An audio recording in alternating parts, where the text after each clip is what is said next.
Hey, welcome to episode of Chad's Beer Reviews.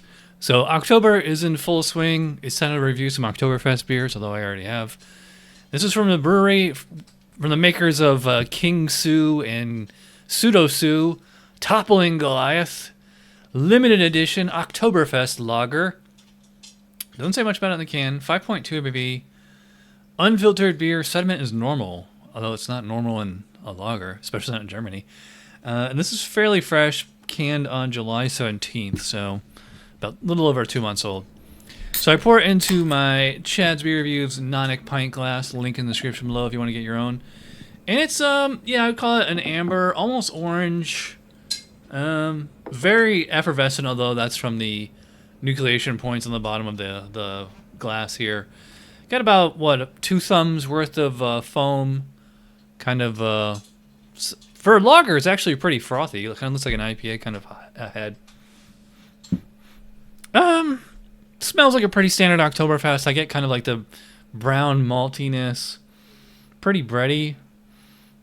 I get kind of some kind of weird kind of citrusy character. I would love to know what hops and malts are in here, because like this is like so 180 degrees from like 𝓑𝓮𝓮𝓲 and 𝓑𝓻𝓮𝓮𝓲, you know. So are they going like authentic German, or are we going like American on here? Has like, I think it's like a little oxidized, even though the can's only 2 months old.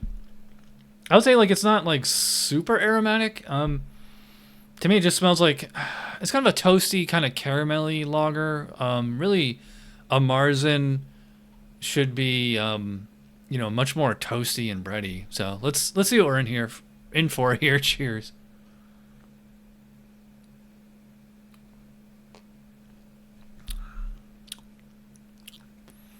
Yeah, okay. Definitely tastes more authentic than it smells. I probably would call that pretty bready. But it's not so much, it is malty, but it's also noticeably sweet. Like as if it's a little under attenuated. I get some kind of earthy hops on here. I do get kind of an oxidation character on here. It's a little cardboardy or sherry. You know, it's just kind of unusual, almost kind of a fruity kind of character, lemon lollipop, whatever you want to call it, something like that. It's missing like the real toasty character of like a really good marzen, like that. Even the Tripping Animals one I had a few weeks ago, that was like massive bread crust on it. This one, not so much. Yeah, and I would call this one. Does have a little bit of a caramel color, actually, or flavor, I should say. I mean, it is caramel colored. I get like, I think like I get like a kind of an orange marmalade kind of flavor on here. Whatever hops are in here. Okay, so like, you know, it's definitely not citrus, definitely not pine.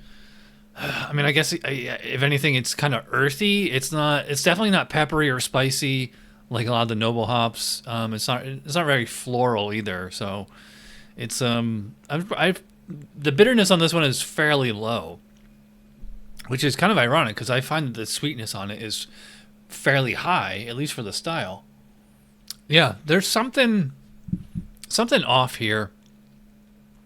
To me, even though this can's only 2 months old, it tastes much older than that. It could be heat damage, which, you know, it's not unusual. I'm in Florida, and has to come from all the way from the other side of the country. This used to actually be brewed only 2 hours away from me in Lakeland, Florida, at Brew Hub.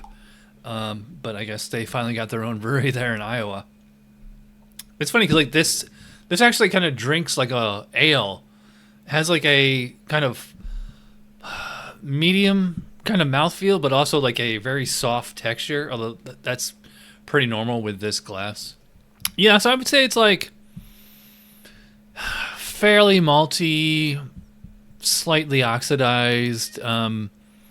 It's, I mean, I have to like bring the specs up and like we could like really judge it to spec. Like if I was judging this as spec, I think this is like 30 to like 33, maybe even high 20s.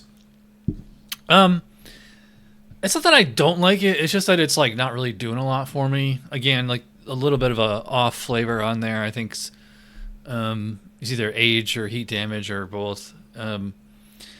The Tripping Animals was much better, and obviously a lot of the German ones are much better. So this one's not bad. It's just not. I had higher expectations for the brewery. I mean, they make great IPAs, but traditional German lager, at least this one, not so much. So as far as my score for the limited edition Oktoberfest Lager, I don't know if that's the name of the beer. It's probably just Oktoberfest. I think I'm gonna go like 6, maybe even 5.5, or maybe even 5. As always, follow me on Instagram and Untapped, because I do tweak the review between now and 10 minutes from now. So if you want to find the real score, check Instagram or Untapped. That's my real final score. All right, so if you watched all the way to the end, you're awesome. Thanks for watching. I'll see you guys for Teetotaler Thursday. Cheers.